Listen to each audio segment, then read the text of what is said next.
ఇక్కడ ఒక కమతం ఉంది.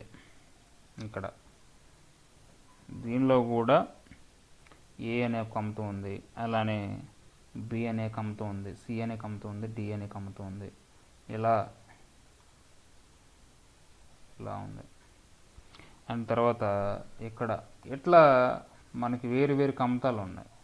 అంటే ఏ అనే ఒక పర్సన్, బి అనే ఒక పర్సన్ ఒకటి ఉంది, సి అనే పర్సన్ ఎక్కడ ఉంది, డి అనే పర్సన్ ఉంది. అలానే ఏ అనే పర్సన్ ఎక్కడ ఉంది, బి అనే పర్సన్ ఎక్కడ ఉంది, సి అనే పర్సన్ టీ అనే ఇలా ఇలా పలు విధాలుగా గ్రామంలో ఇలా ఉన్నాయి. ఏ అనేవాడిది ఇక్కడ భూమి ఉంది, ఇక్కడ ఉంది, అలానే ఇక్కడ ఉంది, అలానే ఇక్కడ ఉంది, ఇక్కడ కూడా ఉంది అని చెప్పేసి అనుకున్నాం అనుకో. దీన్ని ఎలా మామూలుగా సమీకరించారు అని చెప్పి చూస్తే ఎలా సమీకరించారంటే, ఈ ఏ అనేవాడి దగ్గర మామూలుగా బిసిడి అని చెప్పేసి ఉంది కదా. అయితే రైతుల మధ్య సమన్వయం పరిచి ఏ అనేవాడికి ఒకే చోట దగ్గర ఇక్కడే ఇంకా ఏ ఏ అనేవాడి దగ్గర వీడికి మొత్తం మీద ఒకటే. అలానే బి అనేవాడికి ఒక చోట, సి అనే చోట ఒక చోట, అంటే వేరు వేరు కాకుండా. దీనివల్ల ఏంది, వ్యయ వ్యయ వ్యయ ఖర్చులు పెరుగుతూ ఉంటాయి. ఓకేనా.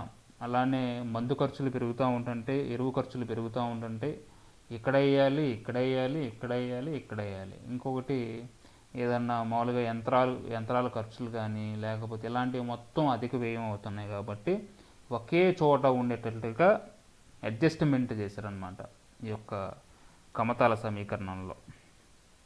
అలానే పంపిణీ కూడా చేశారు. పంపిణీ అంటే ఒక ఎగ్జాంపుల్గా ఒక 500 కమతాలు ఉన్నాయనుకోండి. 500 కమతాలు.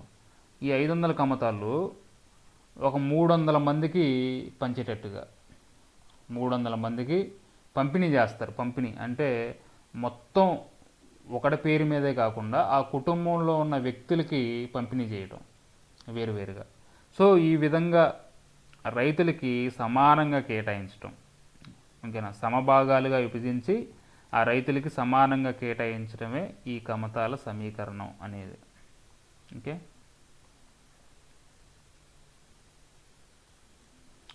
దాని తర్వాత సో ఇప్పుడు కమతాల గురించి మనం డీటెయిల్డ్గా తెలుసుకుందాం. కమతాల గురించి, కమతాల సమీకరణం గురించి మనం ఇప్పుడు చెప్పుకున్నాం. కమతాల గురించి మనం డీటెయిల్డ్గా చెప్పుకోవాలి. అసలు కమతం అంటే ఏంటి? కమతం అంటే మనం నిర్వచనంలో ఏం చెప్పుకున్నాం? కమతం అంటే చెప్పండి ఎవరైనా. వ్యవసాయ కమతం అంటే ఏం చెప్పుకున్నాం? ఒక గ్రామంలో రైతుకు సాగు చేయడానికి గల భూ విస్తీర్ణాన్ని కమతం అంటారు సార్. ఓకే. సాగు చేయడానికి గల భూ విస్తీర్ణాన్ని వ్యవసాయ కమతం అని చెప్పేసి అంటారు. అయితే ఈ వ్యవసాయ కమతం అనేది, ఓకేనా, ఈ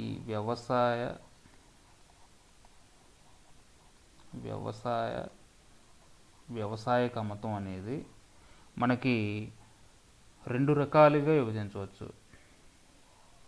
మనం దీన్ని 2 రకాలుగా విభజించవచ్చు వ్యవసాయ కమతాన్ని. ఓకేనా, 2 రకాలుగా విభజించవచ్చు. అవి ఏంటి అంటే కుటుంబ కమతం,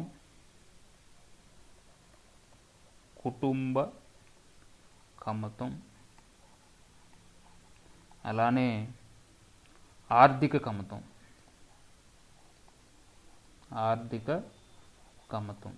కుటుంబ కమతం అలానే ఆర్థిక కమతం.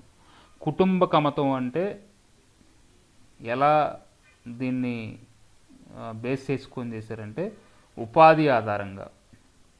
దేని ఆధారంగా? ఉపాధి ఆధారంగా. అంటే ఏంటి, సంవత్సరం పొడవునా కుటుంబ సభ్యులకి ఎవరైతే ఉన్నారో, కుటుంబంలో ఒక 5గురు కానీ 6గురు కానీ ఉంటే, ఓకేనా, ఆ కుటుంబ సభ్యులకి పూర్తి ఉపాధి కల్పించే భూ విస్తీర్ణం ఉందనుకోండి, దాన్ని వ్యవసాయ కమతం, ఓకేనా, అలా నిర్వచించారనమాట.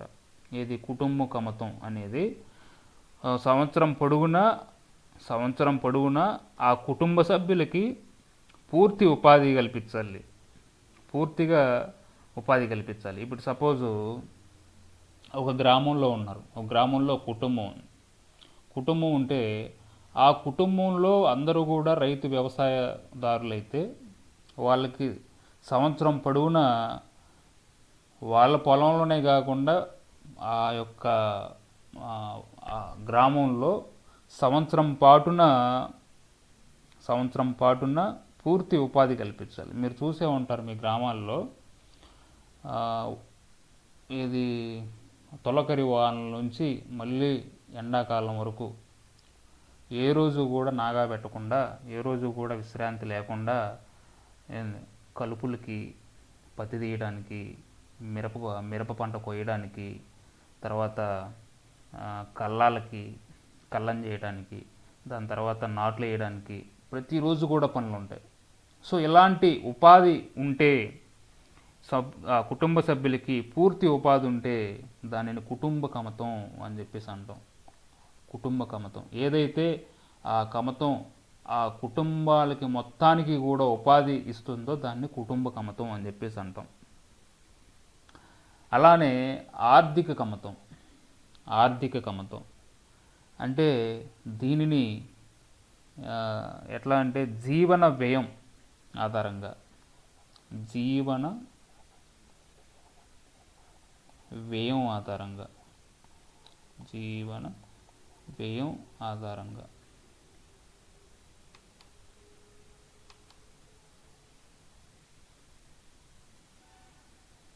జీవన వ్యయం ఆధారంగా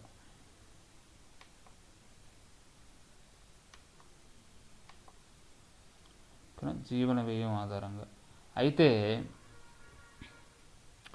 ఒక కుటుంబంకు దీన్ని ఎలా నిర్వచించాలంటే, ఒక కుటుంబంకు సంవత్సరం పొడవునా కనీస జీవన వ్యయం కావలసిన ఉపాధి కల్పించి భూమిస్తుంది. అంటే ఏంటి? రోజుకి రోజుకి కనీసం వాడు బతకడానికి కనీస వ్యయం ఉండాలి, కనీస వ్యయం చేయడానికి ఉండాలి. అంటే రోజుకి 100 రూపాయలు వాడి వ్యయం అంటే వాడి ఖర్చు అయితే ఆ ఖర్చుకి ఓకేనా. ఇప్పుడు ఆ ఊళ్ళో నివసించే వాళ్ళు ఒక రైతు ఉన్నాడు, ఆ రోజులు ఆ సంవత్సరంలో వాడి ఖర్చులకి ఎంతైతే జీవన వ్యయం అవుతుందో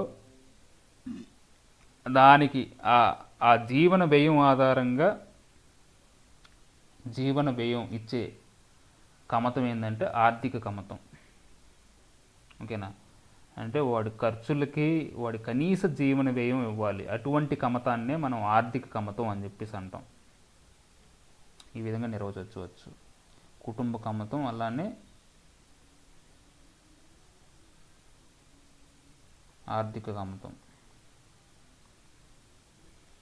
అలానే సరే, దీనిలో ఈ కమతాలని ఎలా లెక్కిస్తారు ఏంటి అనేది చూడాలి. ఎలా లెక్కిస్తారు దీన్నంటే గణాంక వివరాలు ఎలా లెక్కిస్తారో చూద్దాం. గణాంక వివరాలు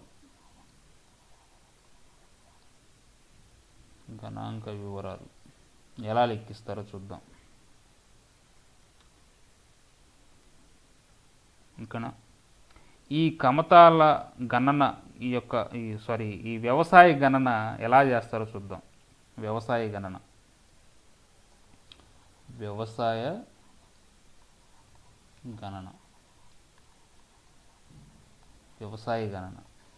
ఈ వ్యవసాయ గణన అంటే దేశంలో అలానే రాష్ట్రంలో చేస్తారు. దేశంలో అండ్ రాష్ట్రంలో చేస్తారు వ్యవసాయ గణన. దేశంలో అలానే రాష్ట్రంలో చేస్తారు. ఏమేం చేస్తారు అంటే మనకు మొత్తం మీదుగా ఏమేం చేస్తారంటే ఓకేనా, ఏమేం చేస్తారంటే కమతాల సంఖ్య ఎంత ఉంది, కమతాల సంఖ్య ఎంత, అలానే కమతాల విస్తీర్ణం ఎంత, కమతాల విస్తీర్ణం ఎంత, అలానే వ్యవసాయదారుల సంఖ్య ఎంత,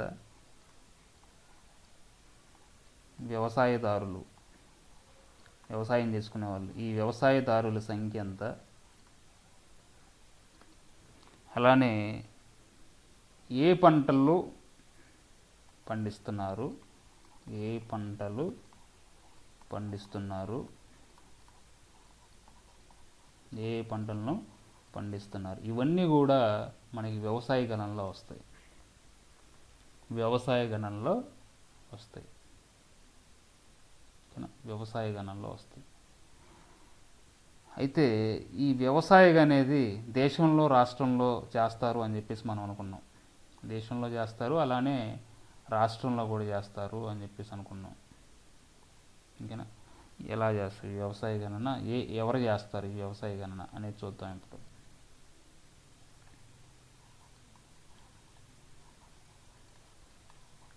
వ్యవసాయ గణన రాష్ట్రంలో ఎవరు చేస్తారు, అలానే దేశంలో ఎవరు చేస్తారు ఈ వ్యవసాయ గణన. రాష్ట్ర స్థాయిలో ఎవరు చేస్తారో చూద్దాం ఫస్ట్. రాష్ట్ర స్థాయిలో ఎవరు చేస్తారో చూద్దాం. రాష్ట్ర స్థాయిలో ఎవరు చేస్తారంటే రాష్ట్ర ఆర్థిక గణాంక శాఖ. ఆర్థిక గణాంక శాఖ వీళ్ళు ఈ వ్యవసాయ గణన చేస్తారు. అంటే ఏంటి? డిఈఎస్ అంటారు.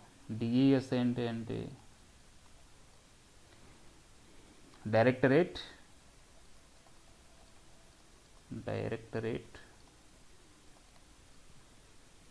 ఆఫ్ ఎకనామిక్స్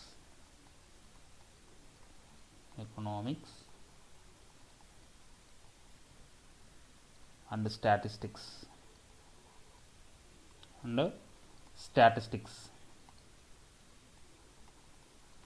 ఇది ఒక సంస్థ. Directorate of economics and statistics, రాష్ట్ర ఆర్థిక గణాంక శాఖ. వీళ్ళు రాష్ట్ర స్థాయిలో వ్యవసాయ గణన చేస్తారు. వ్యవసాయ గణన అంటే ఏంటి? కమతాల సంఖ్య ఎంత ఉంది, కమతాల విస్తీర్ణం ఎంత ఉంది, వ్యవసాయదారుల సంఖ్య ఎంత ఉన్నది, తర్వాత ఏ పంటలు పండిస్తున్నారు అనేవి వ్యవసాయ గణన ద్వారా వీళ్ళు వివరాలు సేకరిస్తారు. అలానే అఖిల భారత స్థాయిలో, అంటే ఓవరాల్గా ఇండియాలో అఖిల భారత స్థాయిలో ఎవరు దీనిని వ్యవసాయ గణన ఎవరు చేస్తారు అంటే కేంద్ర గణాంక సంస్థ. కేంద్ర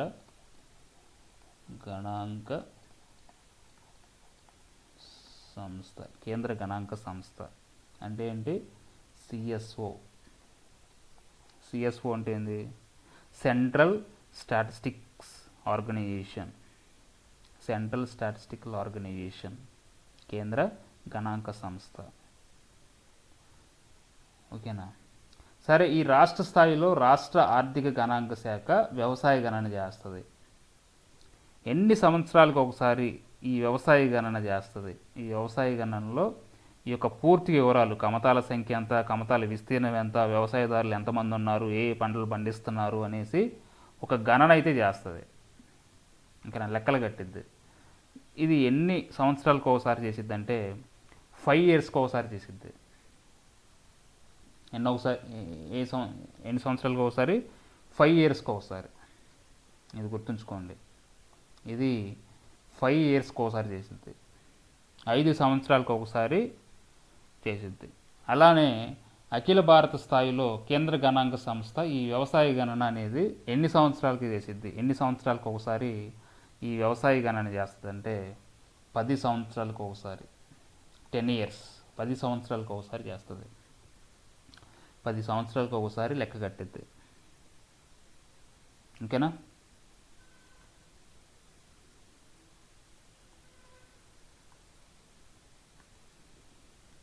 తర్వాత అయితే ఇప్పుడు రాష్ట్ర స్థాయిలో రాష్ట్ర ఆర్థిక గణాంక శాఖ directorate of economics and statistics అనేది 5 yearsకి ఒకసారి వ్యవసాయ గణన చేస్తుంది అని చెప్పేసి అనుకున్నాం. అలానే అఖిల భారత స్థాయిలో ఓవరాల్ ఇండియాలో కేంద్ర గణాంక సంస్థ, సెంట్రల్ స్టాటిస్టిక్స్ ఆర్గనైజేషన్ అనేది 10 yearsకి ఒకసారి ఈ వ్యవసాయ గణన చేస్తుంది అని చెప్పేసి అనుకున్నాం.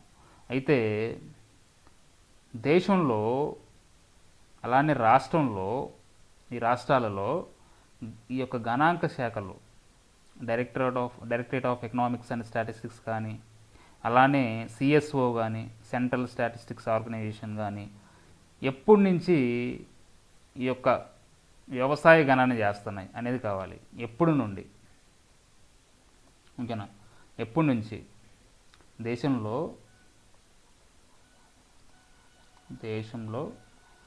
అలానే రాష్ట్రాలలో ఓకేనా, దేశంలోని రాష్ట్రాల్లో ఎప్పటి నుంచి ఈ యొక్క గణన సేకరిస్తున్నాయి అంటే 1971 నుండి, 1971 నుంచి 1971. ఓకే, చాలా ఇంపార్టెంట్, గుర్తుంచుకోవాలి. 1971.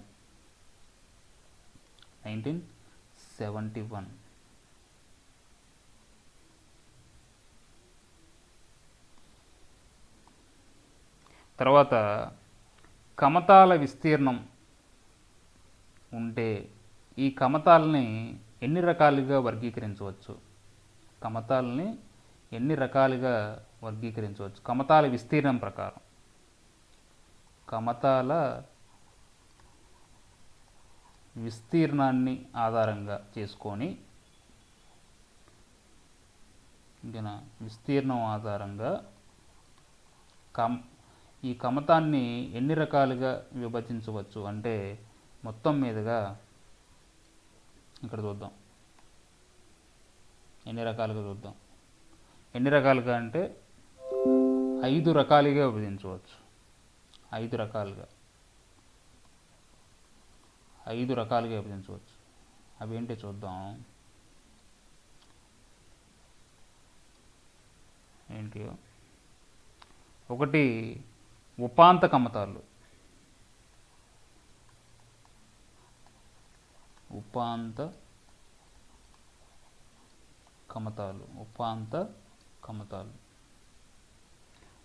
కమతాలు అంటే ఏంటంటే అర్థం ఏంటంటే 1 హెక్టార్ కంటే తక్కువ, 1 హెక్టారు కంటే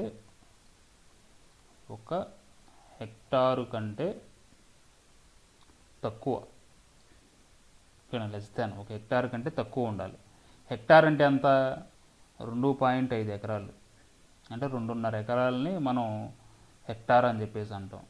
అయితే ఈ ఉపాంత కమతాలు లేకపోతే ఉపాంత కమతం అంటే ఏంటంటే 1 హెక్టార్ కంటే తక్కువగా ఉన్న కమతాలని ఉపాంత కమతాలు అని చెప్పేసి అంటాం. 1 హెక్టార్ కంటే తక్కువ, 1 హెక్టారు లేదా అంతకంటే తక్కువ. 1 హెక్టార్ ఉన్నా కానీ ఉపాంత కమతం ఏమంటాం, 1 హెక్టార్ కన్నా తక్కువ ఉన్నా కానీ ఉపాంత కమతం అంటాం. అలానే చిన్న కమతాలు,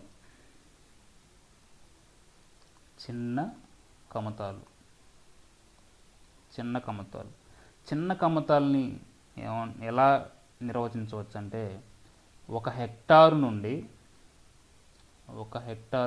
అంటే 2.5 ఎకరాల నుండి 1 హెక్టార్ నుండి 2 హెక్టార్లకు మధ్యలో ఉన్న కమతాలని,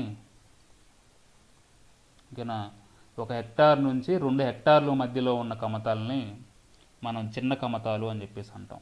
1 హెక్టార్ నుంచి 2 హెక్టార్ల వరకు ఉన్న కమతాలని చిన్న కమతాలుగా నిర్వచిస్తాం.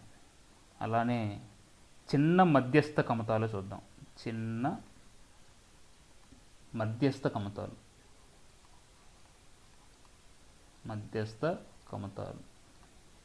చిన్న మధ్యస్థ కమతాలు అంటే ఏంటంటే 2 హెక్టార్ల నుండి 4 హెక్టార్ల మధ్య లోపు ఉండే కమతాలని చిన్న మధ్యస్థ కమతాలు అంటాం. 2 హెక్టార్ల నుంచి 4 హెక్టార్ల లోపు ఉండే కమతాలని. అలానే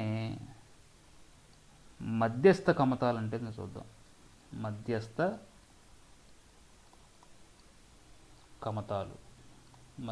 కమతాలు అంటే ఏంటో చూద్దాం. మధ్యస్థ కమతాలు అంటే 4 హెక్టార్ల నుంచి 10 హెక్టార్లు మధ్య ఉండే 10 హెక్టార్ల లోపు ఉండే కమతాలని మనం మధ్యస్థ కమతాలు అంటాం. 4 హెక్టార్ల నుండి 10 హెక్టార్ల లోపు. అలానే పెద్ద కమతాలు పెద్ద కమతాలు అంటే ఏంటి? 10 హెక్టార్లు లేదా అంతకంటే ఎక్కువ అంతకంటే ఎక్కువ గ్రేటర్ దాన్ 10 హెక్టార్ల కంటే ఎక్కువ ఉండే కమతాలని పెద్ద కమతాలు అని చెప్పేసి అంటాం. అంటే ఒక పొలం ఉందనుకోండి, 10 హెక్టార్లు, 10 రొళ్ళు 20 అంటే దాదాపుగా 35 ఎకరాల కంటే ఎక్కువ ఉందనుకోండి ఒకే చోట, దాన్ని పెద్ద కమతం అని చెప్పేసి అంటాం. ఉపాంత కమతం అంటే 1 హెక్టార్ కంటే తక్కువ. ఇప్పుడు అన్నీ ఉన్నాయి ఉపాంత కమతాలే. అంటే 2.5 ఎకరాల కంటే తక్కువ. ఒకే చోట 2 ఎకరాలు ఉంటాయి, ఒక ఎకరం ఉంటుంది, అట్లా ఉంటుందన్నమాట. అలానే చిన్న కమతాలు అంటే 1 హెక్టార్ నుంచి 2 హెక్టార్లు ఇలా నిర్వచించవచ్చండి. వీటిని కమతాల విస్తీర్ణంగా ఆధారంగా చేసుకొని మనం 5 రకాల కమతాలని నిర్వచించవచ్చు. ఉపాంత కమతాలు, చిన్న కమతాలు, చిన్న మధ్యస్థ కమతాలు, అలానే పెద్ద కమతాలు. ఓకే,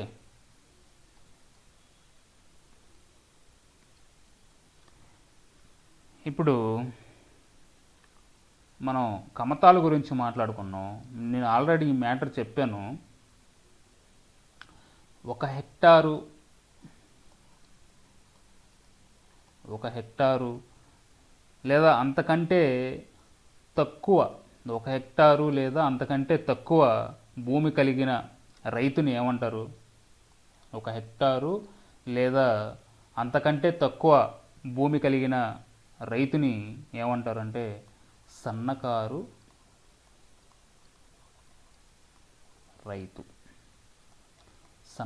రైతులు అంటారు. 1 హెక్టారు లేదా అంతకంటే తక్కువ కమతం ఉన్న, ఇప్పుడు ఉపాంత కమతాలు ఉన్న రైతులను ఏమంటారంటే సన్నకారు రైతు లేదా ఉపాంత రైతులు అంటారు. ఉపాంత రైతులు అని చెప్పేసి అంటారు. అలానే 1 హెక్టార్ కంటే ఎక్కువ ఉందనుకోండి, 1 హెక్టార్ కంటే ఎక్కువ ఉంది, గ్రేటర్ దాన్, వీళ్ళని ఏమంటారు? 1 హెక్టార్ కంటే ఎక్కువ ఉందనుకోండి, వీళ్ళని ఏమంటారంటే చిన్నకారు రైతులు అంటారు. ఏమంటారు? చిన్నకారు రైతులు. 1 హెక్టార్ కంటే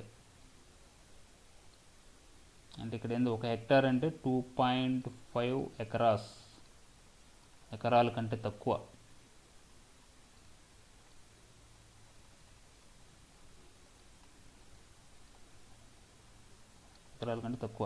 ఇక్కడ 1 హెక్టార్ కంటే ఎక్కువ అంటే 2.5 ఎకరాల నుంచి, ఓకేనా, ఎక్కువ 2.5 ఎకరాలు ఎక్కువ అనమాట.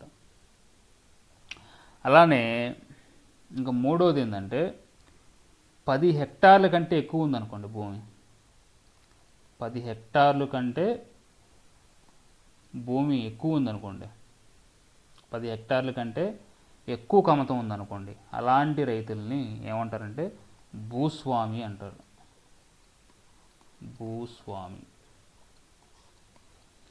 భూస్వామి అంటారు. 10 హెక్టార్ల కంటే ఎక్కువ కమతం ఉంటే, ఎక్కువ భూమి ఉంటే వాళ్ళని భూస్వామి అని చెప్పేసి అంటాం. ఓకేనా?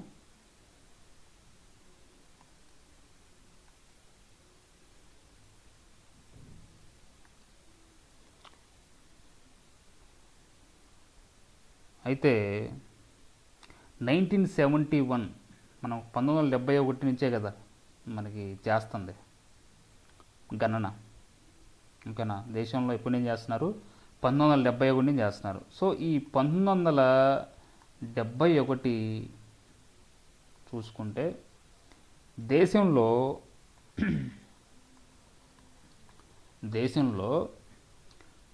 సగటు కమత విస్తీర్ణం సగటు కమత విస్తీర్ణం అంటే దేశం మొత్తం చూసుకుంటే ఒక సగటు కమత విస్తీర్ణం, సగటుగా కమతం ఎంత ఉంది ఒక్కొక్క కమతం అంటే ఒక రైతు ఉన్నాడు అనుకోండి, ఒక ఎల్లయ్య ఒక పుల్లయ్య ఎవడో ఉన్నాడు, మళ్ళీ ఒక రైతు ఉన్నాడు ఏంది, వాడికి కొంత భూమి ఉంది, ఆ భూమి అనేది వాడికి ఎంత ఉంది, ఆ కమతం వాడికి ఎంత ఉంది, ఇంకేనా దేశంలో సగటు కమత విస్తీర్ణం అంటే ఒకే చోట దగ్గర ఉన్న భూమి అనమాట. వ్యవసాయానికి పనికొచ్చే భూమి ఎంత ఉంది, సగటు కమత విస్తీర్ణం ఎంత ఉంది, వ్యవసాయానికి పనికొచ్చే సగటు కమతం ఇంకేనా ఎంత ఉంది, ఎంత భూమి ఉంది, వ్యవసాయ భూమి సగటు కమత విస్తీర్ణం ఎంత ఉందంటే 2.75 హెక్టార్లు ఉంది. 2.75 హెక్టార్లు ఉంది. ఇది చాలా చాలా ఇంపార్టెంట్, ఎందుకంటే ఫస్ట్ గణన ప్రకారం 2.75 హెక్టార్లు ఉంది. 2 పాయింట్ ఇక్కడ పాయింట్ పెట్టాను ఓకేనా. 2.2 ఎకరాల 75 సెంట్లు అంటే హెక్టార్లు. 2.75 హెక్టార్లు 2.75 హెక్టార్లు. అలానే మనకి తర్వాత రీసెంట్గా 2001 ఇంకేనా 2001 గణన ప్రకారం దేశంలో ఈ సగటు కమత విస్తీర్ణం ఎంత ఉందంటే 1.32 హెక్టార్లు ఉంది. 1.32 హెక్టార్లు ఉంది అంటే చూడండి చిన్నగా తగ్గుతుంది. ఫస్ట్లో 1971లో 2.75 హెక్టార్లు ఉంది సగటు కమత విస్తీర్ణం. అలానే 2001 వచ్చేసి 1.32 హెక్టార్లు ఉంది. అంటే ఏంటి ఇక్కడ ఒక రైతుకి తను సాగు చేసుకుంటున్న భూమి 1971లో ఒక రైతు పేరిట ఎంత ఉందంటే 2.75 హెక్టార్లు ఉంది సగటున. అలానే ఒక రైతుకి తాను వ్యవసాయం చేసుకుంటున్న సగటు కమత విస్తీర్ణం ఎంత ఉందంటే 1.32 హెక్టార్లు ఉంది దేశంలో.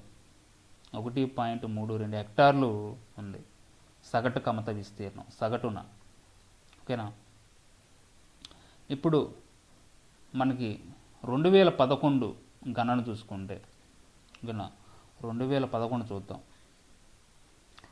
ఈ యొక్క 2011 యొక్క వ్యవసాయ గణన చూసుకుంటే 2011 కేంద్ర వ్యవసాయ గణన చూసుకుంటే ఈ లెక్కల ప్రకారం దీని లెక్కల ప్రకారం సగటు కమత విస్తీర్ణం ఓకేనా సగటు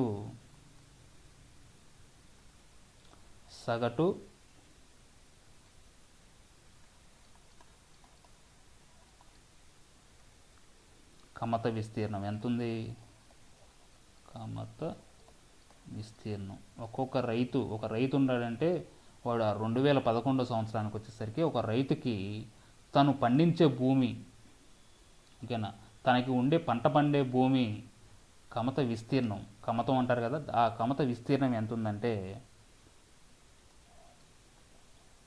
1.16 హెక్టార్లు. 1.16 హెక్టార్లు. ఇప్పుడు ఈ సంఖ్య అనేది ఒక్కొక్క పుస్తకంలో 1.15 అని ఉంటుంది, లేకపోతే 1.10 అని ఉంటుంది. అప్రాక్సిమేట్గా మీకు పరీక్షల్లో కూడా మేము ఇలానే 1.16 ఇస్తాడని నమ్మకం లేదు. ఎందుకంటే దీనికి దగ్గరగా 1.10 ఏంది 1.12 ఏదో ఒకటి ఇవ్వచ్చు. అలా ఇస్తే దానినే పెట్టాలి మీరు ఈ ఎకానమీలో. ఎగ్జాక్ట్గా ఇవ్వరు ఓకేనా. మీరు ఫస్ట్ సారి ప్రిపేర్ అయ్యే వాళ్ళకి చెప్తున్నాను. ఎందుకంటే డిఫరెన్స్ కూడా వాడు ఏమి ఇస్తాడంటే ఎగ్జామ్లో 4 ఆప్షన్లు ఇచ్చి ABCD ఇచ్చి దగ్గరగా ఏమి ఇవ్వడు. ఒకటి ఏమి ఇస్తాడంటే 2011 వ్యవసాయ గణన, దేశంలో వ్యవసాయ గణన సుమారు ఎంత ఉంది సగటు కమతి విస్తీర్ణం అని చెప్పేసి అయితే అని అంటే ఆప్షన్స్ 1.50 ఏంది అలానే 1.12 ఓకేనా 1.9 అలానే 2.5 5 అలా ఇస్తే మనం ఏం పెట్టాలి? దీనికి దగ్గరలో ఏముంది? 1.12 ఉంది కాబట్టి ఇది పెట్టుకోవాలి. మీకు అలానే ఇస్తాడు, ఎగ్జాక్ట్గా ఇవ్వడు అనమాట. ఓకేనా? ఎగ్జాక్ట్గా ఇవ్వడు. ఒక్కొక్క ఎగ్జామినర్ ఏంటంటే ఎగ్జాక్ట్గా ఇవ్వడు. ఓకే, సో అట్లా.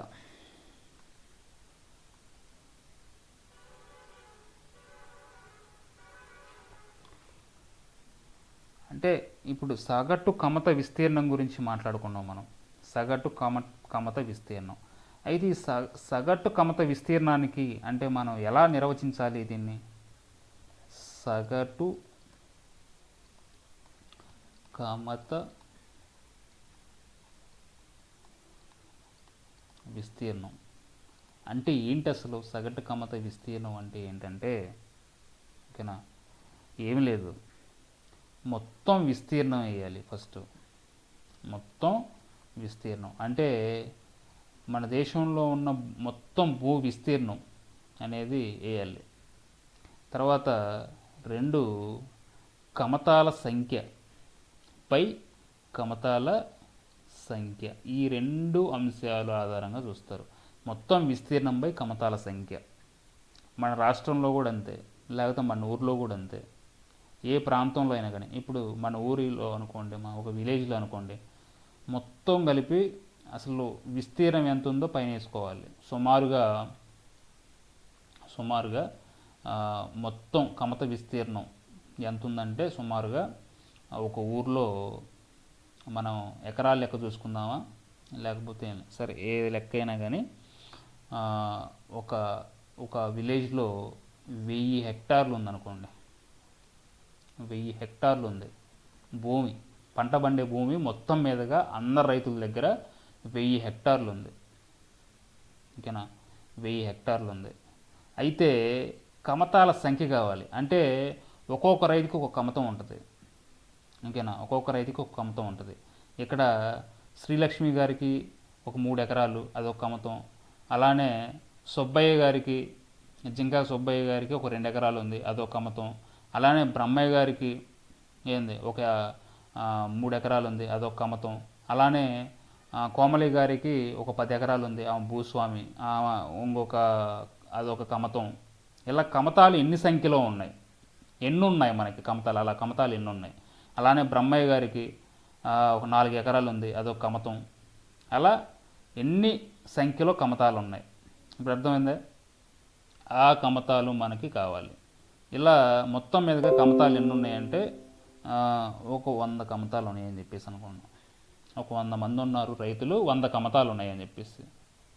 సో మొత్తం మీదుగా సగటు విస్తీర్ణం ఎంత అవుతుంది? సగటు కమత విస్తీర్ణం ఎంత అవుతుంది?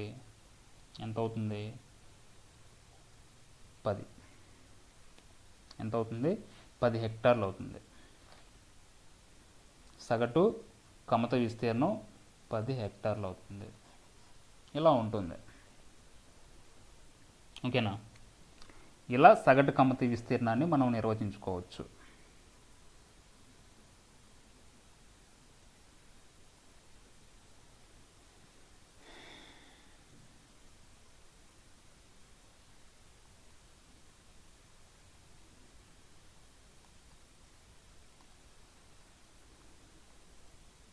దాని తర్వాత 1971 నుంచి కూడా మనకి లెక్కల నుంచి ప్రారంభిస్తున్నారు కదా సగటు కమత విస్తీర్ణం గురించి ఎంత ఉంది ఏంటి, ఈ గణాంక వివరాలు వ్యవసాయ గణనకు సంబంధించి ఈ కమతాల సంఖ్య కానీ లేకపోతే ఇవన్నీ కూడా 1971 నుంచి సేకరిస్తున్నారు. కాబట్టి మనం 1971 నుంచి ఈ వ్యవసాయ గణనలో మనకి కమతాల గురించి చూసుకుంటే, ఓకేనా, 1971 నుంచి కమతాల గురించి, ఈ కమతాల వివరణ, అలానే ఈ కమతాల గణన చూసుకుంటే, ఓన్లీ కమతాల గురించి చూసుకుంటే, ఓకేనా, కమతాల గురించి చూసుకుంటే మొత్తం మీదుగా ఏమి మనకి ఫ్యాక్టర్స్ ఏమొస్తున్నాయి అంటే, ఒకటి అసలు జరుగుతుంది ఏం జరుగుతుందంటే కమతాలు అనేవి వికటన చెందుతుంది. కమతాలు ఏం చేస్తున్నాయి అంటే విఘటన. విఘటన అంటే ఇప్పుడు సపోజు 1971 నుంచి కమతాలు విఘటన అవుతుందండి. విఘటన అంటే ఇక్కడ ఏమంటారు మన అచ్చమైన తెలుగులో, చిన్న చిన్న భాగాలుగా విడదీయబడుతుంది ఒక కమతం అనేది. చిన్న చిన్న భాగాలుగా విడదీయబడుతుంది. అంటే ఇక్కడ ఈ విఘటన అంటే ఏంటంటే, సపోజ్ బ్రహ్మయ్య గారికి ఇతను కమతం, అతను పూర్వవాసి నుంచి ఈ భూమి అతనికి వచ్చింది. ఇది మొత్తం ఎన్ని ఎకరాలంటే 10 ఎకరాలు. 10 ఎకరాలు, ఓకేనా, 10 ఎకరాలు ఆయనకుంది. అయితే బ్రహ్మయ్య గారికి ఒక 3 పిల్లలు పుట్టారు, 3 కూడా అబ్బాయిలు. అయితే వాళ్ళు పెళ్ళిడికి వచ్చారు, పెళ్ళిళ్ళు అయిపోయాయి. దాని తర్వాత ఒక్కొక్కళ్ళకి ఎంత పంచిపెట్టాలి, ఒక్కొక్కరికి డివిజన్ ఎంత డివిజన్ చేయాలి, 3 మీదుగా 3 అట్లా పంచి పెడతారు. వాళ్ళకి 1 ఎకరం ఉంచుకున్నాడు అనుకోండి. ఒక కొడుకుకి 3 ఎకరాలు, ఒక కొడుకుకి 3 ఎకరాలు ఏంది, ఇంకో కొడుకుకి ఏంది 3 ఎకరాలు, ఎట్లా పంచిపెట్టాడు. తను 1 ఎకరం తీసుకున్నాడు. తను ఇలా మొత్తం మీదుగా 3 ఎకరాలు పెంచింది. అంటే ఏంది ఇక్కడ కమతాలు అనేవి, అతను ఆ పొలం అనేది విఘటన చెందుతుంది, చిన్న చిన్న భాగాలుగా డివిజన్ అవుతుంది. దీనివల్ల ఏంటి, సగటు కమత విస్తీర్ణం అనేది, ఇంకేనా మనం ఆల్రెడీ ఇందాక చెప్పుకున్నాం. సగటు కమత విస్తీర్ణం అనేది అప్పుడు తగ్గిద్దా పెరిగిద్దా అంటే ఏమవుతుంది, సగటు విస్తీర్ణం అనేది, సగటు కమత విస్తీర్ణం తగ్గుతుంది, అంతే కదా. ఇంకేనా సగటు కమత విస్తీర్ణం తగ్గుతుంది. అలానే కమతాల సంఖ్య ఏమవుతుంది, ఇక్కడ కమతం అనేది ఇక్కడ 1 ఉన్నది కాస్త ఎన్నైనాయి, 3 అయినాయి. అలానే అతనికి కలిపి బ్రహ్మయ్యకి కలిపి 4. అంటే కమతాల సంఖ్య ఏమవుతుంది, పెరుగుతుంది. ఇక్కడ కమతాల విఘటన చెందటం వల్ల ఏమవుతుంది, కమతాలు అనేవి, ఈ కమతాలు సంఖ్య అనేవి ఏమవుతున్నాయి, పెరుగుతుంది, అంతే కదా. బ్రహ్మయ్యకి 3 కుమారులు అయితే 3కి 3 ఎకరాలు పంచాడు. 3 తన ఎకరం ఉంచుకున్నాడు. అంటే కమతాల సంఖ్య, ఇతనికి పెద్ద కొడుకు 3 ఎకరాలు, తర్వాత కొడుకు 3 ఎకరాలు, తర్వాత కొడుకు 3 ఎకరాలు, మొత్తం మీదుగా ఇది ఉంది తనకు ఎకరం. మొత్తం మీదుగా ఇప్పుడు కమతాలు సంఖ్య అనేది పెరుగుతుంది. అదివరకు ఒకటే ఉండేది లిస్టులో, మన లిస్టులో, ఆ ఊరు లిస్టులో బ్రహ్మయ్య పేరు మీద ఒకటే కమతం ఉండేది 10 ఎకరాలు. అంటే కమతాల సంఖ్య అనేది విఘటనం చెందటం వల్ల, డివిజన్ చేయటం వల్ల కమతాల సంఖ్య పెరుగుతుంది. అలానే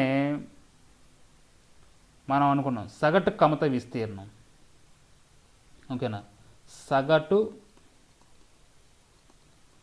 కమత విస్తీర్ణం, ఈ సగటు కమత విస్తీర్ణం ఏమవుతుంది, ఆటోమేటిక్గా తగ్గిపోద్ది.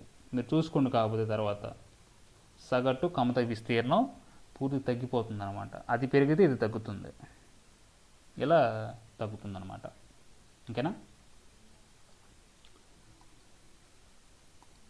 అయితే మన కారణాలు ఏంటి, ఇలా విఘటన చెందటానికి, కమతాలు విఘటన చెందటానికి కారణాలు ఏంటి, కమతాలు విఘటన చెందటానికి కారణాలు, ఇంకా కారణాలు ఏంటి. ఒకటి, వ్యవసాయం మీద ఆధారపడే వారి సంఖ్య అధికమైంది. వ్యవసాయంపై ఆధారపడే వారి సంఖ్య ఎక్కువైంది, అధికమైంది, ఓకేనా. దాని తర్వాత మనకి రెండో కారణం ఏంటంటే హిందూ వారసత్వ సంప్రదాయ చట్టం. హిందూ వారసత్వ సంప్రదాయాలు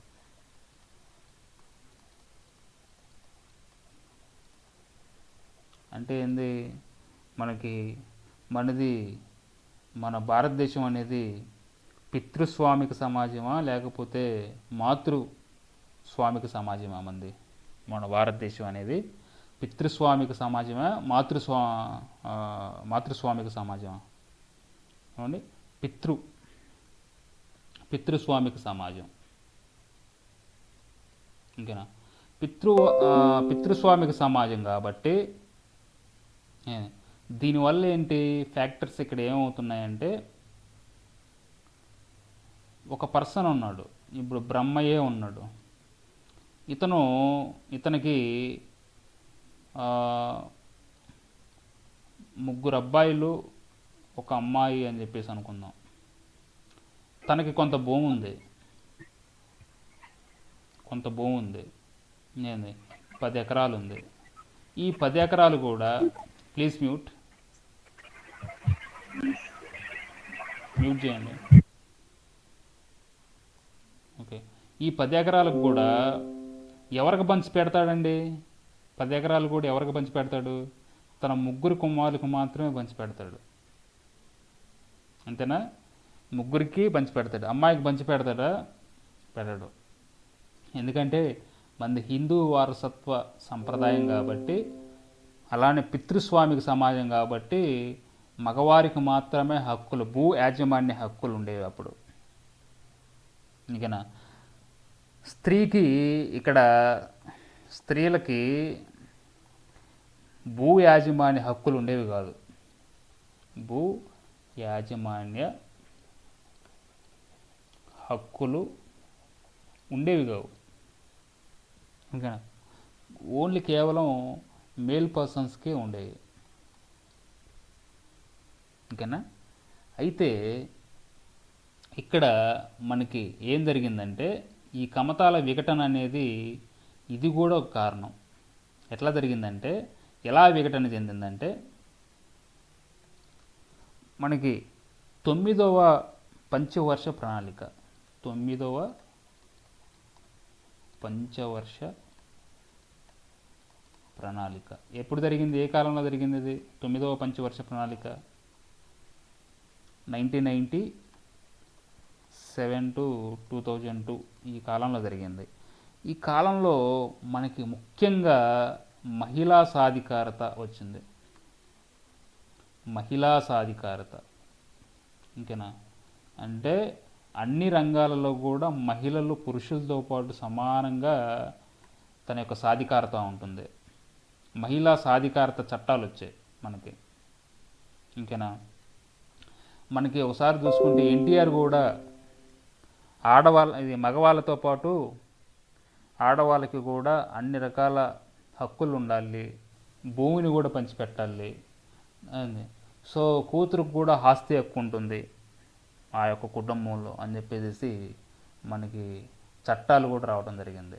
సో ఈ 9వ పంచవర్ష ప్రణాళిక కాలంలో మనకి ఈ మహిళా సాధికారత ఏర్పడడం వల్ల ఆడవారికి కూడా భూ కేటాయింపు జరిగింది. ఆడవారికి కూడా భూ కేటాయింపు, కుటుంబంలో భూ కేటాయింపు జరిగింది. సో ఇక్కడ ఏంటి, ఒక పర్సన్కి ముగ్గురు కొడుకులతో పాటు కూతుళ్ళు కూడా ఉన్నారనుకోండి. ఇంకేనా? కూతుళ్ళు కూడా ఉంటే ఆమెకు కూడా ఆ ఆస్తిలో భాగమే. సో ఆమెకు కూడా రాసిచ్చారు, రాసిచ్చడం మొదలుపెట్టారు. సో ఆ విధంగా మనకి ఇక్కడ కమ్మతాలు అనేవి విఘటన చెందుతుంది, డివిజన్ చెందుతుంది. అదోరికి ఒక వ్యక్తి దగ్గరే 10 ఎకరాలు ఉండేది ఏంది, సో చిన్నగా ఈ మహిళా సాధికారత ద్వారా కూడా మనకి విఘటన చెందుతుంది, డివిజన్ అవుతుంది. ఇంకేనా? అలానే ఇప్పుడు వరకు చెప్పుకున్నాం అదే కాన్సెప్ట్. అలానే ఇంకా తర్వాత మెయిన్ కారణం ఏంటంటే, ఇప్పుడే చెప్పుకున్నాం, ఉమ్మడి కుటుంబాలు ఉంటే ఆ ఉమ్మడి కుటుంబాలు విడిపోవడం, ఉమ్మడి కుటుంబాలు విడిపోవడం అనేది స్టార్ట్ అయింది. సో దానివల్ల ఏంది, ఉమ్మడి కుటుంబంలో ఒక కుటుంబం ఉందంటే, ఇంకేనా, ఒక కుటుంబం ఉందంటే ఆ కుటుంబానికి ఆ కుటుంబంలో ఒక 10 మంది ఉన్నారనుకుందాం. 10 మంది. ఆ 10 మంది కూడా ముగ్గురు అన్నదమ్ములు ఉంటారు. ముగ్గురు అన్నదమ్ములకి కూడా పుట్టిన బాబులు, అదే పుట్టిన సంతానం ఉంటారు. ఓకేనా? ఇలా మొత్తం మీదుగా ఉంటారు. అప్పుడు వరకు ఏంటంటే వాళ్ళకి ఒక కమతం ఉందనుకోండి. ఆ ఉమ్మడి కుటుంబానికి ఒక కమతం ఉండేది. మొత్తం మీదుగా ఒక 20 ఎకరాలు ఉన్నాయనుకోండి, వాళ్ళకి ఒక 20 ఎకరాలు ఉంది. సో దాన్ని ఏం చేశారు, ఉమ్మడి కుటుంబాలు విడిపోవడం మొదలుపెట్టి, అంటే అన్నాదమ్ములు తల్లిదండ్రుల నుంచి వేరయ్యి ఏంది అన్నాదమ్ములు విడిపోవటం జరిగింది వాళ్ళ వాళ్ళ పెళ్ళిళ్ళ తర్వాత. సో వాళ్ళకేంది, ఈ 20 ఎకరాలు కూడా వాళ్ళ తల్లిదండ్రులతో ఏమంటారు, మాకు మాకు కేటాయించండి, మాకు మాకు రాసివ్వండి అని చెప్పేసి. సో 20 ఎకరాల్లో ఈ 10 మందిలో ఎట్లా ఒక నలుగురు ఉన్నారనుకోండి, ఓకేనా? నలుగురు ఉన్నారు. ఆ నలుగురు అన్నదమ్ముళ్ళు పంచుకోవాలి. ఓకేనా? ఈ నలుగురు అన్నదమ్ములకి మళ్ళీ పిల్లలు ఉంటారు. ఓకేనా? ఒక్కొక్కళ్ళు అలా ఉందనుకోండి. ఈ 20 ఎకరాలు మొత్తం మీదుగా చిన్న చిన్న కమతాలుగా విఘటన చెందింది. ఇంకా అంటే ఆ భూ యాజమాన్యం అనేది ఒక్కొక్కడికి ఒక్కొక్క చేతుల్లోకి వచ్చిందనమాట. ఇక్కడ ఇట్లా ఇదైంది, ఇలా విఘటన చెందింది. ఇంకేనా? అన్నదమ్ముళ్ళు తల్లిదండ్రుల నుంచి పెళ్ళిళ్ళు అయిన తర్వాత ఎవరి భూమి వాళ్ళు తీసుకుని ఇలా ఉమ్మడి కుటుంబాలు విడిపోవడం వల్ల. అలానే తర్వాత ఫ్యాక్టర్ ఏంటంటే గ్రామీణ రుణభారం. అంటే గ్రామీణ రుణభారం అంటే అప్పులు పెరిగిపోయినాయి, గ్రామీణ రుణభారం. సో దీనివల్ల ఎక్కువగా భూములు అమ్ముకోవాల్సి వచ్చింది. అంటే అన్నదమ్ముల్లోనే అమ్ముకుంటుంటారు. దాని తర్వాత ఒక ఎకరం ఒక పర్సన్ ఉన్నాడు అనుకోండి, ఒక పర్సన్, వీడికి బాగా రుణభారం పెరిగిపోయింది. వీడికి ఒక 5 ఎకరాలు కమతం ఉంది. ఒక 5 ఎకరాలు కమతం ఉంది. వీడికి అప్పు బాగా పెరిగిపోయింది. పెరిగిపోతే ఈ 5 ఎకరాల్లో ఏం చేయాలి, అమ్ముకోవాలి. సరే, ఈ 5 ఎకరాల్లో ఒక 3 ఎకరాలు ఉంచుకుంటాడు, ఏంది ఈ 2 ఎకరాలు అమ్ముతాడు. సో ఇంకేంది, ఇక్కడ విఘటన చెందింది. వీడికి 3 ఎకరాలు వీడు ఉంచుకుంటాడు, 2 ఎకరం అప్పు ఎవడైతే చేస్తారో వాడు కొనుక్కుంటాడు కాబట్టి వాడికి 2 ఎకరాలు వస్తుంది. ఇక్కడ ఆటోమేటిక్గా విఘటన చెందింది ఈ యొక్క గ్రామీణ రుణభారం వల్ల, వీడికి ఈ అప్పు ఉండడం వల్ల. ఓకేనా? అలానే మనకి ఇంకో ఫ్యాక్టర్ ఏంటంటే ఈ విఘటన చెందడానికి భూ సంస్కరణలు అమలు చేశారు. మనం చదువుకున్నాం భూ సంస్కరణలకు సంబంధించి. ఈ భూ సంస్కరణలు అమలు చేశారు. అంటే భూ సంస్కరణలు అంటే ఏంటి, భూమి లేని వాళ్ళకి భూ పంపిణీ చేశారు. భూమి లేని నిరుపేదలకి భూ పంపిణీ చేశారు. భూమిని పంపిణీ చేశారు అంటే ఏంటి, ప్రభుత్వం భూ పంపిణీ చేసింది ఈ భూమి లేని నిరుపేదలకి. దరిదాపుగా ఒక్కొక్కరికి ఒక ఇంత అని చెప్పేసి. ఇంకేనా? అర్థమవుతుందా? సో రాష్ట్రంలో మనకి భూమి లేని నిరుపేదలు అంటే ఎవరు, భూమి లేని నిరుపేదలు అంటే ఎవరు అని చెప్పి చూసుకుంటే మనకి 1959లో ఇంకేనా ఏపీ ప్రభుత్వం 1959లో అప్పుడు ముఖ్యమంత్రి ఎవరండి? 1959లో నీలం సంజీవ్ రెడ్డి ప్రభుత్వం ఉంది. నీలం సంజీవ్ రెడ్డి, అంతేనా? నీలం సంజీవ్ రెడ్డి. సో ఈ నీలం సంజీవ్ రెడ్డి ప్రభుత్వం ఏం చేసిందంటే పేదలకి భూమి పంచి పెట్టాలని చెప్పేసి ఏపీ ప్రభుత్వం 1725 జీవోఎంఎస్, ఈ యొక్క జీవో ప్రకారం 1725 జీవో ప్రకారం ఆ ఉత్తర్వుల ద్వారా ఒక నిర్వచనం ఇచ్చింది. ఏ నిర్వచనం? భూమి లేని నిరుపేదలు అంటే ఎవరు? భూమి లేని నిరుపేదలు అంటే ఎవరు? భూమి లేని నిరుపేదలు అంటే ఎవరు?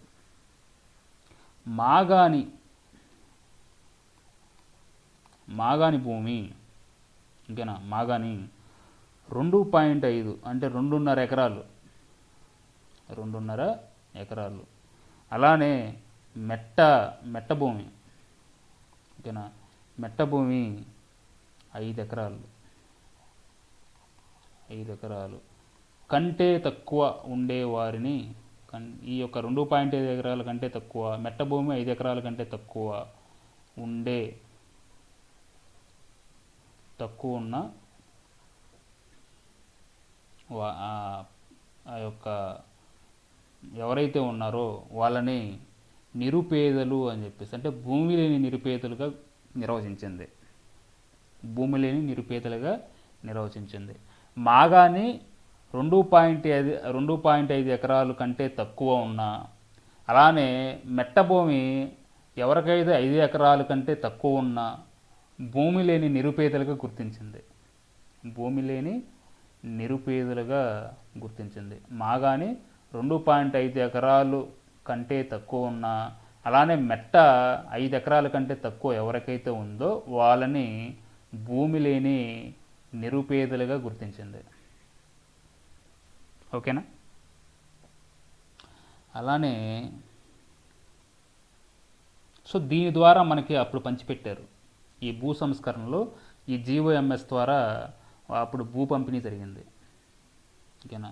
ఇట్లా ఈ రైతులకి ఈ యొక్క ఎవరైతే 2.5 ఎకరాల కంటే మాగాని భూమి ఉందో వాళ్ళకి ఏపీ ప్రభుత్వం అప్పుడు పంచిపెట్టింది. అలానే మెట్ట ఎవరైతే 5 ఎకరాల కంటే తక్కువ ఉన్నారో వాళ్ళని భూమి లేని నిరుపేదలుగా గుర్తించి వాళ్ళకి భూ పంపిణీ చేశారనమాట.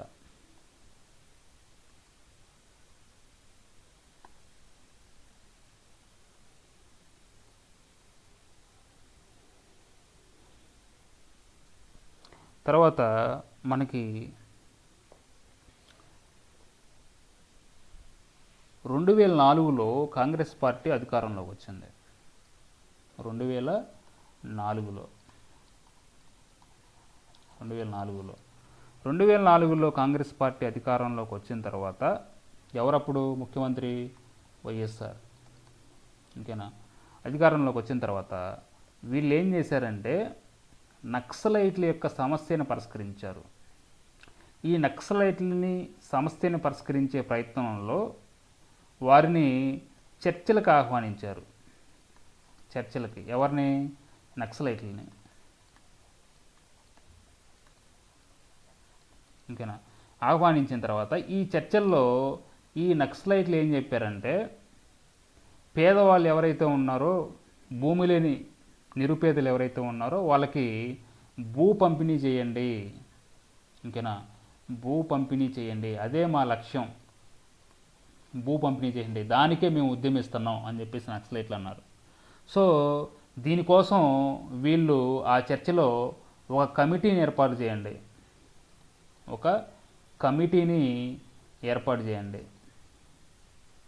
ఓకేనా? ఆ కమిటీ ప్రకారం భూమి లేని నిరుపేదలు ఎంతమంది ఉన్నారు, ఎవరెవరు భూమి పొందాలి, అసలు ఆ కమిటీకి దిశానిర్దేశం చేయండి. ఎవరెవరు నిరుపేదలు అంటే ఏంటి, దానికి నిర్వచనం ఇవ్వండి అని చెప్పేసి ఆ కమిటీని నియమించమన్నారు నక్సలైట్లు.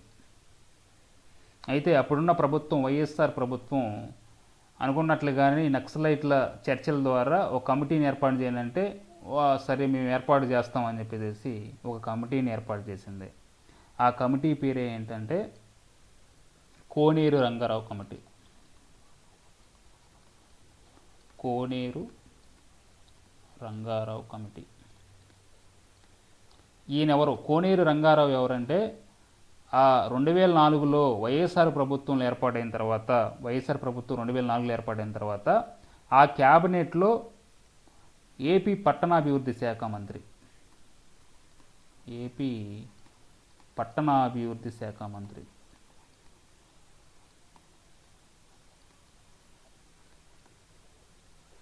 నేనా. సో ఈయనతో కలిపి మొత్తం మీదుగా 8 మంది సభ్యులు ఈ కమిటీలో ఉన్నారు. 8 మంది సభ్యులు ఆయనతో కలిపి, కోనేరు రంగారావుతో కలిపి. ఓకేనా. ఇది ఎప్పుడు ఏర్పడింది? 2004లో ఏర్పడింది ఈ కమిటీ. ఓకేనా.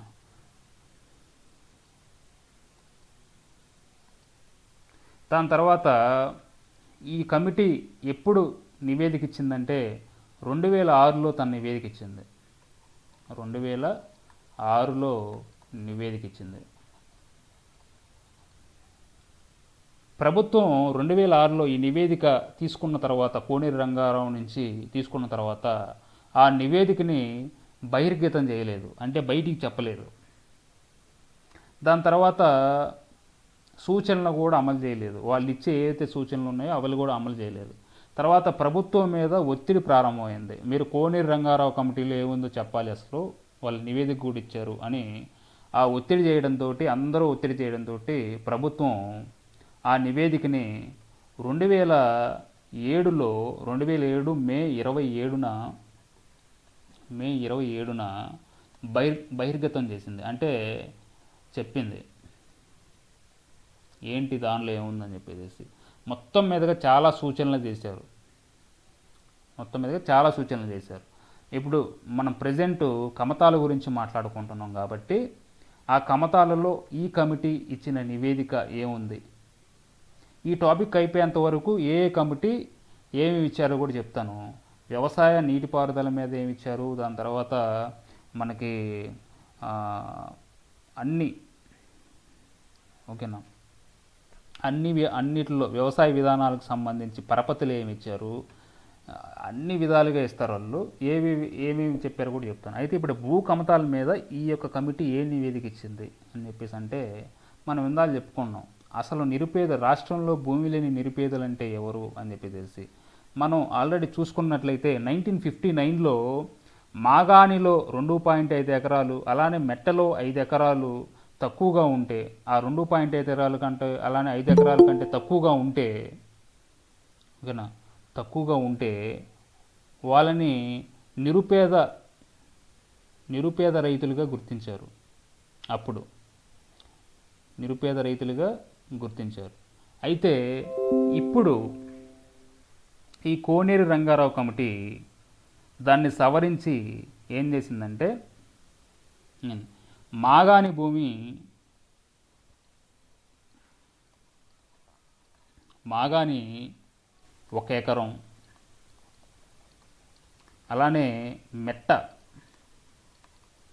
భూమి 2 ఎకరాలు కంటే తక్కువ ఉన్నవారిని ఏ విధంగా చేసిందండి? భూమి లేని నిరుపేదలుగా గుర్తించింది.